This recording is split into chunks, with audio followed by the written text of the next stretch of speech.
Hey everyone, in today's quick tutorial, I'm going to show you how to create a one-click shutdown button on your Windows 11 desktop.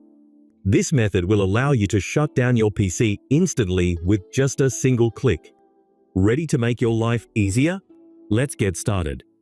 First, find an empty spot on your desktop and right-click. From the drop-down menu, hover over New, and then select Shortcut.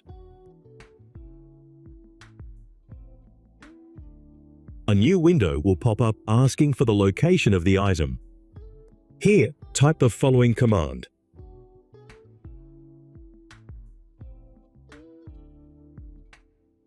Let me explain what this does. The letter S is for shutdown, F forces any open programs to close, and T0,0 sets the timer to 0, meaning it shuts down instantly. Once you've typed that in, click Next.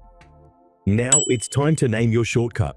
You can name it something like Shutdown or get creative with names after naming it. Click Finish. Want to make the button look cool? Right-click your new shortcut and select Properties. Then click Change Icon. You can choose from the available icons or browse for your own. I like using the power button icon to make it clear that this is for shutting down the computer.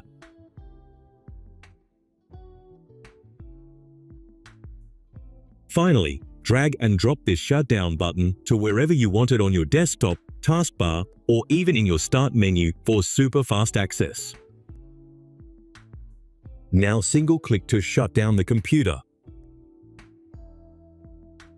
And that's it. Now you have your very own one-click shutdown button in Windows 11.